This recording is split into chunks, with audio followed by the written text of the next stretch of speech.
Mbona na hiyo dotoji ni kiburi? Na kwenye kukagori ngo ndikugwanya hasi. Kujahe karukabana.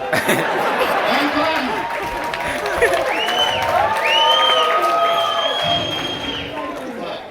Iza dukora mate tunyuze ku marembo ntarakurinze.